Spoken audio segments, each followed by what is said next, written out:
Everyone, welcome back to my channel mister and Mrs Saha. তো সবাই কেমন আছো বলো? আশা করছি ভালো আছো, আর আমরাও বেশ ভালো আছি। তো অনেকগুলো দিন পরে আবারও একটা ভিডিও নিয়ে আসলাম। আজকে সারাদিনটা ব্লগ তোমাদের সাথে শেয়ার করবো ভেবেছি, তো দেখা যাক কতটা পারি। তো চলো সবাইকে গুড মর্নিং জানিয়ে ভিডিওটা শুরু করি। তোমরা ভিডিওটা পুরোটা দেখতে থাকো, আশা করি ভালো লাগবে। তবে মাত্র ঘুম থেকে উঠলাম, আর এই যে টাইম দেখো 8টা বাজতে যাচ্ছে। আজকে যেহেতু রবিবার তাই রেডি করে উঠেছি, কারণ হাজবেন্ডের অফিস যাওয়ার কোনো তাড়া নেই। তারপর এই যে কিচেনে আসলাম, আর দেখো এক গাদা বাসন রয়েছে, এগুলো এখন সব ধুতে হবে। কালকে রাত্রে খাওয়া রান্না করার বাসন সব আমি রেখে দিয়েছি, সকালে পরিষ্কার করব বলে, কালকে আর ইচ্ছে করেনি তাই। ওইদিকে ছেলে আর বড়মশাই এখনো ঘুমাচ্ছে, তাই ভাবলাম ওরা যতক্ষণ ঘুমাচ্ছে ঘরের বাসি কাজগুলো সেরে নিই, আর তারপর তোমাদের দাদাভাই ঘুম থেকে উঠলে তখন চা বানিয়ে একসাথে খাবো। তো সেই মতো দেখো আমিও ঘরে ঝাড়ু পোছাটা করে নিচ্ছি। রবিবারের দিনটা একটু দেরি করে উঠি, অন্যদিন তো সকাল সকাল উঠতেই হয়। তো রবিবার যেহেতু তোমাদের দাদাভাই ঘরেই থাকে, তো সেই দিনটা একটু দেরি করে উঠি। তারপর ও বাবুকে সামলায়, আমি ধীরে ধীরে সমস্ত কাজকর্মগুলো করি। শীতের সময়টা সকালবেলা ঘুম থেকে উঠতে খুবই অলস লাগে, মনে হয় ব্ল্যাঙ্কেটের ভিতর শুয়েই থাকি, ঘুম ভেঙে গেলে উঠতে ইচ্ছা করে না। গরমের সময় তো কোনো ব্যাপার না, তখন যত সকালে উঠো কিছুই মনে হয় না, তখন ঝটপট বিছানা ছেড়ে ওঠাও যায়। এই যে দেখো আমার কাজ করতে করতে তোমাদের দাদা ভাইও উঠে গেছে, আর ওকে একটু ভিডিওতে নিয়ে নিলাম, আর ওকে বললাম যে ব্লগ বানাচ্ছি সারাদিনে, তো একটু হেসে দিল। সকালবেলা উঠে ভিডিও অন করে দিয়েছি, আর ও ঘুম থেকে উঠে এসে দেখে ক্যামেরা অন, তাই হাসছিল। তোমরা আমার ভিডিও ভয়েস ওভারের মাঝে মাঝে আমার ছেলের ভয়েসও শুনতে পাবে, কারণ ছেলে পাশে বসে খেলা করছিল আর আমি ভিডিও ভয়েস ওভার দিচ্ছি। তো ওকে তো আর অত আটকানো যায় না, তাই আমার ভিডিও মাঝে মাঝে দেখবা ওরও সাউন্ড শুনতে পাবে। আমাদের এখানে তো ঠান্ডা কমে গেছে, আমাকে দেখে বুঝতেই পারছো, সোয়েটার না পরলেও চলে যায়, আর তার থেকে বড় কথা সোয়েটার চাদর পরে না কাজ করা যায় না। তোমরা কমেন্টে জানাও তোমাদের ওইদিকে ঠান্ডা কমেছে কি না। তো যাই হোক, তোমাদের দাদাভাই সকালবেলা ঘুম থেকে উঠে গেছিল দুধ আনতে, তো চলে এসছে, আর এইদিকে ছেলেও ঘুম থেকে উঠে গেছে। আমারও এদিকে সকালের বাসি কাজ, ঝাড়ু পোছা, নিজে ফ্রেশ হওয়া, এগুলো হয়ে গেছে। এবার চলো চাটা বানাবো। তার আগে দেখতে পেলে ফ্রিজে মাছ রাখা ছিল, মাছটা বের করে রাখলাম, দুপুরে রান্না করব তাই। কালকে তোমাদের দাদাভাই নিয়ে এসেছিল সন্ধ্যাবেলা, তো অত মাছ তো রান্না করা যায় না, আর ভাজতেও টাইম লাগবে, সেজন্য কাঁচা মাছই ডিপ ফ্রিজে রেখে দিয়েছিলাম, তো বরফ হয়ে গেছে পুরো। আগেই বের করে রাখলাম, দুপুরে রান্না করব যাতে নর্মাল টেম্পারেচারে চলে আসে সেই জন্য। তো এদিকে চা আর দুধ গরমটা বসিয়ে দিয়ে আমি এসেছি ব্রাশ করতে। তো ব্রাশ করতে করতে তোমাদের দাদা ভাইয়ের সাথে কিছু কথা বলছিলাম। আজকের ব্লগটা শেষ পর্যন্ত দেখো, তোমাদের ভালো লাগবে। আজকে ভিডিওটা শুরু করেছিলাম এমনি নর্মালি ভাবেই, আজকে কিন্তু আমি জানতাম না যে ঘুরতে যাব বা কিছু, বা এরকম ঘুরতে যাওয়ার ব্লগ হয়ে যাবে। তোমাদের দাদা ভাইকে আমি অনেকদিন থেকে বলছি, লাস্ট দুটো সানডেতেও আমি বলেছি যে চলো কোথাও ঘুরে আসি, ভালো লাগছে না, কিন্তু ঠান্ডার জন্য বাবুকে নিয়ে আর যাইনি, আমিও আর ওকে বেশি জোর দিইনি। তো আজকে কিন্তু হঠাৎ করেই ঘুরতে যাওয়ার প্ল্যান হয়ে গেছে, আর আজকে সানডেটায় আমি ওকে বলিও নি যে ঘুরতে চলো, আর প্ল্যানটা ওরও ছিল না। তো তোমরা ভিডিওটা দেখো, বুঝতে পারবা। ওইদিকে দুই বাপ বেটাকে বসিয়ে দিয়ে এসেছি, বলেছি যে বেটাকে সামলা, ওকে খেলা দাও, আমি আসছি চা নিয়ে। আর ওরা দুই বাপ ছেলে যেখানে থাকবে সেই জায়গাটা একদম তছনছ করে দেবে। তো দেখতে পাচ্ছ আলমারির কাছে বসিয়েছিলাম, তো ওর পাপা আলমারি খুলে দিয়েছে, আর ও ওখানে দাঁড়িয়ে দাঁড়িয়ে সব টেনে টেনে বের করেছে। তো এই আমার ঘরে হতেই থাকে এখন, দুজন মিলে সারা ঘর নোংরা করে, আর আমাকে দিনে দুবার করে এইভাবে সমস্ত কিছু গুছিয়ে রাখতে হয়।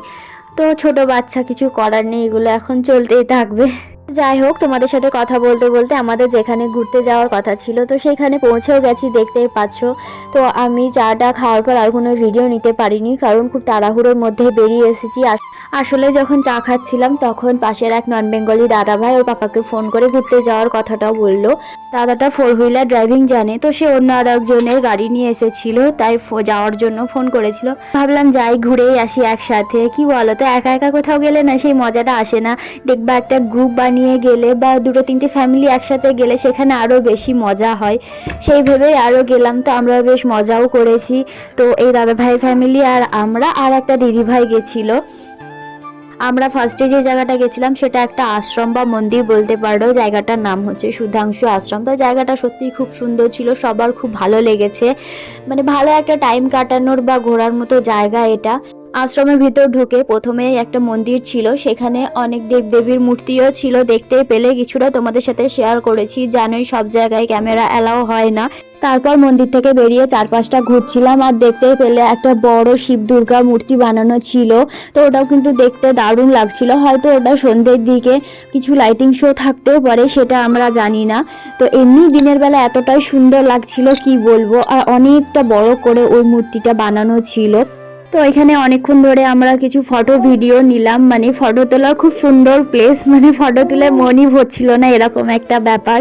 আর ওয়েদারটাও খুব ভালো ছিল, না বেশি ঠান্ডা না বেশি গরম না বেশি রোদ না বেশি ছাওয়া, এরকম খুব ভালো একটা ওয়েদার ছিল ঘোরার মতো। বড় একটা শিব দুর্গার মূর্তি দেখলে, ওটার পিছনে একটা পাহাড়ের মতো দেখলে, তো ওটার মধ্যে দিয়ে বড় গুহা রয়েছে, গুহাটা অনেকটাই লম্বা, তো গুহার ভিতর সুন্দর দেখার জিনিস রয়েছে। সীতা মাতা বনবাসে গিয়েছিলেন, সেখানে লবকুশের বড় হওয়া, এই সমস্ত দৃশ্যগুলো এই গুহার মধ্যে ছিল। তো বেশ ভালো লাগছিল, গুহাটা পুরোটা ঘুরে দেখলাম। গুহার মধ্যে ঢুকে বাবু কান্না করতে শুরু করেছিল, কারণ গুহাটা অন্ধকার ছিল, মাঝে মাঝে লাইট দেওয়া ছিল আর সাউন্ড সিস্টেম রাখা ছিল। তো আর গুহাটা অনেকটাই লম্বা ছিল, তো বেশ কিছুক্ষণ গুহার মধ্যে থাকার পরে বাবু কান্না করছিল, হয়তো ভয়ে হতে পারে। আর দেখেই বুঝতে পারছো আমরা গুহার মধ্যে কতটা এনজয় করেছি, সবাই খুব চিল্লাচিল্লি করছিল। তো বেশ ভালো লাগলো গুহার ভিতরটা ঘুরতে। তারপর এই যে দেখো বাইরে দিয়ে বেরিয়ে আসলাম, আর বাইরের পরিবেশটাও দেখো কত সুন্দর। তো এখানে ঘুরতে ঘুরতে অনেকটা সময় হয়ে গেছিল, তারপর এখান থেকে গেলাম অন্য আর একটা জায়গায়। আর এই জায়গাটার নাম হচ্ছে নানা রাও শহীদ স্মরণ পার্ক। তো এখানে পার্কও ছিল, পার্কটা অনেকটা বড় ছিল, সাথে একটা মিউজিয়াম ছিল। তো ওই মিউজিয়ামটায় ঝাঁসির রানীর টাইমে যে সমস্ত মুদ্রা, তারপর নোট টাকা আর অস্ত্র শস্ত্র, এই সমস্ত কিছু প্রাচীন জিনিসপত্র এই মিউজিয়ামে রাখা ছিল। তো সেগুলো একটু ঘুরে দেখলাম, এই জায়গাটাও বেশ ভালোই লাগলো। আর এখানে দেখলাম ক্যামেরার কোনো নিষেধ ছিল না, সবাই ফটো ভিডিও নিচ্ছিল, তাই আমিও তোমাদের সাথে একটু শেয়ার করলাম, দেখে না। আর এই যে দেখো এটা হচ্ছে ওই দিদিটার ছেলে, তো ওর এরম মাঝে মাঝে ইচ্ছা হয় যে আমার ছেলেকে কোলে নেবে, ও নিজেই নড়তে পারছে না, দেখো আবার ওকে কোলে নিয়েছে। তো আমার ছেলেও বেশ চুপটি করে পড়ে আছে, ও হাসছিল, মজা পাচ্ছিল খুব। তো ও খুবই আমার বাবুর সাথে খেলা করে, কোলে নেওয়া দেখে বেশ হাসিও পাচ্ছিল। তো যাই হোক, সেখান থেকে বেরিয়ে আবারও একটা অন্য জায়গায় গেলাম। এই জায়গাটা হচ্ছে সীতামাতা রন্ধনশালা, সীতাকুণ্ড, আরও কিছু কিছু আছে, নামটা আমার মনে নেই। এই জায়গাটা খুব একটা জাঁকজমকপূর্ণ নয়, কিন্তু ঐতিহাসিক। তো এই জায়গাটাও বেশ ভালোই লাগলো দেখতে। এই সমস্ত জায়গাগুলো ঘুরেছি, আর ঘুরতে ঘুরতে অনেকটাই বেলা হয়ে গিয়েছিল। তো এখন যাচ্ছি বাড়ির পথে। আর আমার বাবুকে দেখো কত সুন্দর মজা করতে করতে যাচ্ছে গাড়িতে। ও কিন্তু বাইরে বেরোলে একদমই কান্না করে না, খুব কম। আমার ছেলে হচ্ছে এরকম যে তুমি ওকে নিয়ে যত খুশি ঘোরো, ও কিছু করবে না, কান্না করবে না, কিন্তু কোনো এক জায়গায় একটু চুপ করে বেশিক্ষণ বসে গেলেই কান্না করতে শুরু করে দেবে। এবার সব বাচ্চাদের মধ্যে একটু চেনা অচেনা ব্যাপার থাকে। তো যাই হোক, এদিকে দেখো আমরা বাড়ি চলে এসেছি, বাড়ি আস্তে আস্তে 2টো বেজে গেছে। আর আমি রান্না করে যাইনি, আর দাদা ভাইটা বাইরেও খাবে না বললো, তো আমরা জোর করিনি।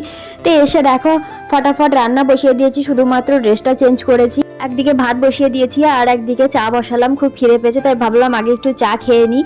আর দেখো প্রেশার কুকারে মাছের ঝোল রান্না করছি, আরে না, কড়াইয়ে ভালো করে কষিয়ে নিয়ে তারপর আমি কুকারের মধ্যে দিয়েছিলাম যাতে তাড়াতাড়ি সিদ্ধ হয়ে যায়। তো ঝটপট ওই মাছের ঝোল আর ভাত রান্না করলাম, ওই 1.5 ঘন্টার মধ্যে হয়ে গেছে। আর তারপর ওই যে দেখো তোমাদের দাদাভাই খাচ্ছে, আর আমার ছেলে এদিকে বসে খেলা করছে, ওর খাওয়ার পর আমি খাবো। তো যাই হোক, একসাথে ঘুরে বেশ ভালো লাগলো, অনেকটাই মজা করলাম। তো তোমাদের ভিডিওটা কেমন লাগলো অবশ্যই জানাবে। ভিডিওটা এখানে শেষ করছি, ভালো থেকো।